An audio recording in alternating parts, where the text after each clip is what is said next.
अस्सलामुअलैकुम दोस्तों, आज का लाइव शो एक बम से कम नहीं था। फैसल चौधरी और उस्मा बुखारी की बहस इतनी तेज़ हो गई कि लाइव ट्रांसमिशन में सीधा हाथापाई शुरू हो गई। मैं गिरे, चेयर हिल गई और एंकर खुद बीच बचाव करता रह गया। आज आप वो फुटेज देखने वाले हैं जिसने सोशल मीडिया को हिला दिया। ये वीडियो को प्ले करते हैं।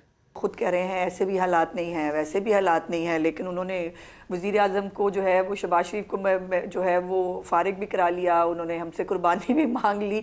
तो मुझे तो इस पॉइंट की समझ नहीं आई। और अभी जब हम बात कर रहे हैं तो साबिक़ वज़ीर आज़म इमरान खान के डियाला जेल में वकला और मीडिया से गुफ्तगू आ गई है जी, सामने ट्वीट हो गई है उनका।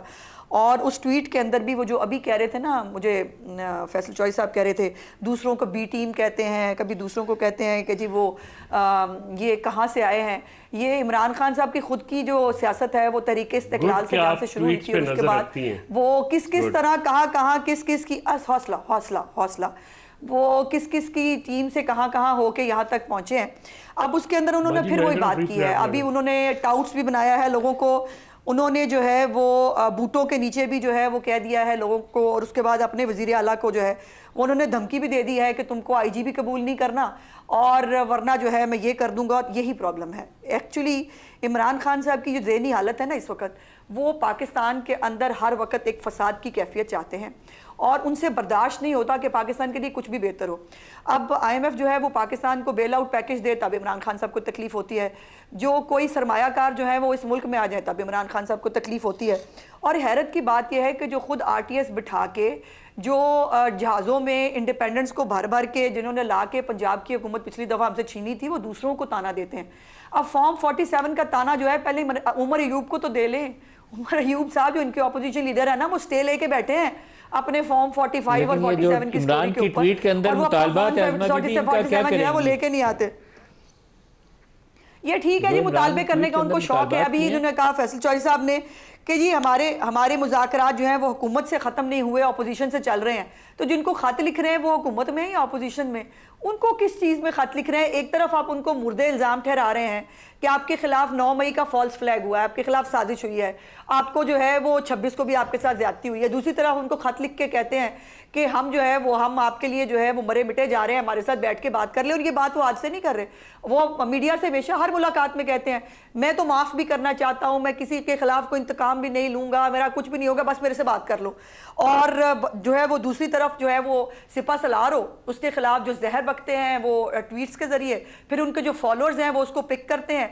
और इवन जो शोहदा होते हैं, फ़ौजी, जो हमारे 18 फ़ौजी पिछले दिनों 14 शहीद हुए हैं, वो लसबेला वाला वाक़या भी आपको याद होगा जब वहाँ पे एयर क्रैश हुआ था।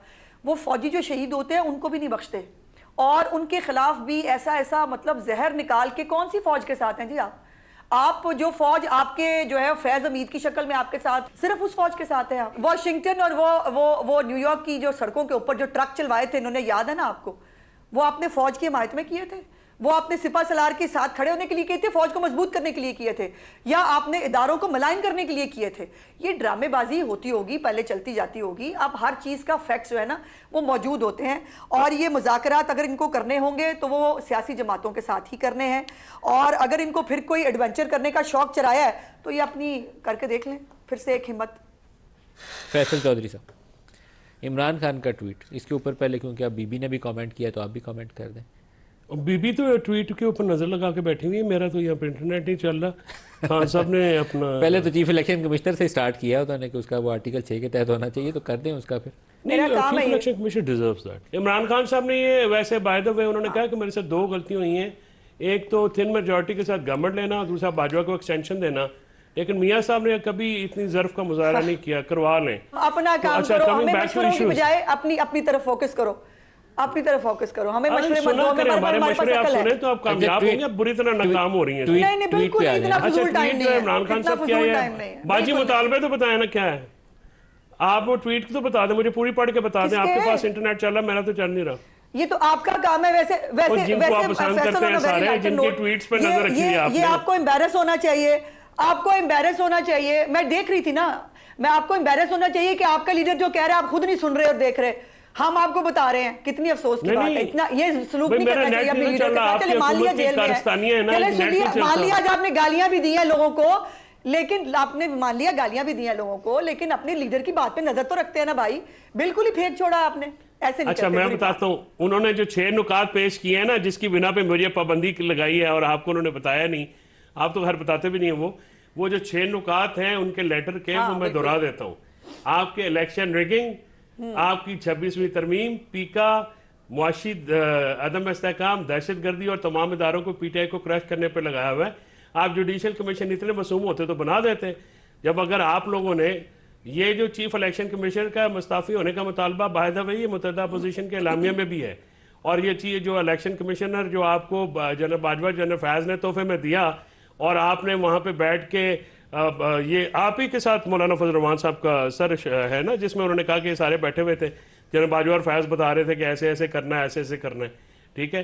तो जब वो ऐसे ऐसे कर रहे थे तब वो बहुत अच्छे थे, अब ऐसे ऐसे नहीं हो, कोई और करने वाला है तो अब वो बहुत अच्छे हैं। तो इशू ये है कि नहीं, आप दोनों से मोहब्बतों का म्यार उनका अलग ही था, आपको भी नहीं, वो तो 2018 से पहले भी और बाद में भी उनका शुक्रगुजारी होना कमाल चाहिए। के झूठे आदमी थे वैसे, हर बंदे के साथ उन्होंने ये आप कह सकते हैं, मैं नहीं कह सकता। हाँ, तो अब इशू ये है कि इमरान खान साहब के जो मुतालबात हैं, ये जो 6 कोर इशूज हैं, वो बिल्कुल वो हैं जो कि एड्रेस करने की ज़रूरत है, और वो ज़ाती मुफाद के ऊपर नहीं है। पाकिस्तान के वसीत और मुफाद में इमरान खान वो वाहिद सियासी लीडर है, नदीम साहब, जिन्होंने अपनी नाक से आगे बढ़ के देखा है। ये अनाओं के ऊपर मुल्क नहीं चल सकता, ना ये जिदबाजी पे चल सकता। मुल्क बहुत पीछे चला गया है। मुल्क की मुआशी जो हालात हैं वो बहुत दगरगू हैं। बस एक सियासी अदम इस्तेहकाम है, दहशत गर्दी बलूचिस्तान और केपी में 2013 से भी बढ़ गई है, और इसी तरह आज़ाद मीडिया जो है वो नापैद है, आज़ाद अदलिया नापैद है, इंटरनेट पे ये सॉल्ट कर रहे हैं। ये जब तक ये सारी सूरत हाल नहीं होगी, आज़ाद मीडिया नापैद नहीं है, आज़ाद मीडिया के ऊपर दबाव बहुत है, कभी पीका आ जाता है, कभी और आ जाता है। आपकी हुकूमत से आज तक हम इससे बाहर नहीं निकल नहीं, सके। पीका में हमने स्टार्ट आप ही नहीं शुरू किया, हमने क्रिमिनलाइज नहीं किया था। देखिए, मैं तो उसके भी खिलाफ था, बाय द वे, मैं तो उसके भी खिलाफ था, लेकिन उस वक्त भी आप सब लोगों को समझाते थे आपकी जमात के लोग। ना, ये कौन कहता है ये ठीक है, मैं तो पहले दिन से कहता हूँ ये गलत है। अब ये बताएं कि जो असम्बली पीका लॉ का मंजूर करे, क्या वो जमहूरी है किसी तौर पे भी? क्या उसकी आप उसको जमहूरियत पसंद समझते हैं? मैं तो इस कानून का मुखालिफ हूँ ना, जो नहीं, मैं आज़ादी इज़हार के मुनाफी हो। आईनी तरमीम में पाकिस्तान का निज़ाम अदल तहस नहस कर दिया गया, और मकसद दो हैं, इमरान खान के मुकदमे और इलेक्शन फ्रॉड जो है ना वो एक्सपोज ना हो। देखिए, मैं इस पे अपनी ज़ाती राय आपको देता हूँ। 26 आईनी तरमीम ने पाकिस्तानी अदलिया को नुकसान पहुंचाया। मैं उस वक्त कहता था कि इस पे आप जो काम कर रहे हैं गलत कर रहे हैं। आप और मौलाना फजल रहमान तो इस पे मुशावरत में थे। देखिए, हम तो जर्नलिस्ट सवाल कर सकते हैं ना। देखिए, अपना रोल तो आप बताते नहीं हैं। रहमान साहब का इस पे एक बड़ा वाज़ेह मौक़िफ़ है। उन्होंने जो 5 अपनी तरमीम कराई हैं, उनसे बहस मेरी हुई थी, तो मैंने कहा जी आपके साथ तो उनके पास से भी वादा खिलाफी की गई। यानी उनको ये कहा गया कि उस वक्त सीनियर मोस्ट जज जो हैं वो चीफ जस्टिस बनेंगे, बाद में ये उनके साथ जो तरमीम में था वो था। अब ये ना कि जुबानी वादा नहीं इसमें होता। मैं 26 में आनी तरमीम को तो मैंने कभी अप्रूव नहीं किया। माजिद साहब, जहां मामला आज खड़े हैं, हल तो कोई निकल आए तो पाकिस्तान का मफाद उससे जुड़ा हुआ है, कोई हल निकलता आपको नजर आता है? देखिए, असूलन तो इस वक्त हल तजवीज़ किए जा सकते हैं और कुछ लोग कर भी रहे हैं, लेकिन अमलन ऐसी सूरत हाल नज़र नहीं आ रही। उसकी बड़ी बुनियादी वजह यह है कि सियासत में मौजूद तमाम स्टेक होल्डर्स में एक एतमाद का मसला है, और अपोजिशन हो या हुकूमत, वो इस हवाले से एक दूसरे पर एतमाद करने को तैयार नहीं है। दूसरा, कहीं ना कहीं उन्हें यह एहसास भी है कि ये सारा मामला हमें इस्टेब्लिशमेंट के साथ ही डील करने के साथ या उनके साथ रब्त बढ़ाने से ही हमारे मसाइल हल हो सकते हैं।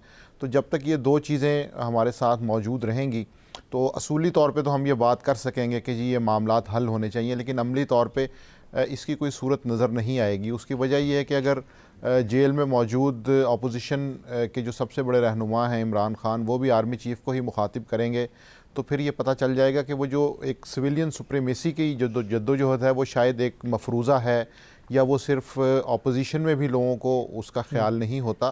तो इन नुकात को जब हम सामने रखते हैं तो कोई वे फॉरवर्ड फ़िलहाल नज़र नहीं आता। सवाल पूछना चाह रहा हूँ, टाइम नहीं है। उसकी वजह यह है कि एक सिर्फ ऐड कर लीजिएगा काइंडली कि अगर जब हमने हुकूमत के साथ एंगेज किया सर, जो सियासी कुव्वतों का आप बात कर रहे हैं, तो सियासी कुव्वत सिर्फ कहने से तो नहीं होगी, तो कोई एग्जिबिट पॉलिटिकल किरदार भी तो करना था। इन्होंने तो हमारा मैंडेट तस्लीम करने से इनकार कर दिया। अगर वो करते तो फिर एक पॉलिटिकल कैरेक्टरिस्टिक्स भी सामने आती।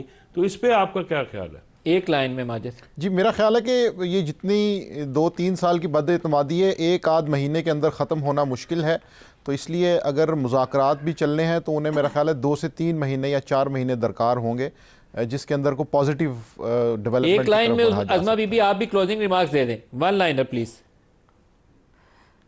देखिए, मेरी गुजारिश ये है कि फैसल चॉइस साहब हों या उनके लीडर हों, इनको जो गलत फहमी है ना कि ये जो डिक्टेशन अंदर से बैठ के देंगे, जिसको मर्जी जिसकी पगड़ी उछालेंगे, जिस मर्जी। दोस्तों आज का लाइव शो तमीज़ से ज़्यादा तूफान था। फैसल चौधरी और उस्मा बुखारी की हाथापाई ने पूरा स्टूडियो हिला दिया। अगर आपको ये एक्सक्लूसिव क्लिप पसंद आई हो तो वीडियो को लाइक और शेयर ज़रूर करें, चैनल को सब्सक्राइब करें ताकि ऐसी ही लाइव क्लासेस का सच सबसे पहले आप तक पहुँचे। मिलते हैं नेक्स्ट वीडियो में। अल्लाह हाफिज़।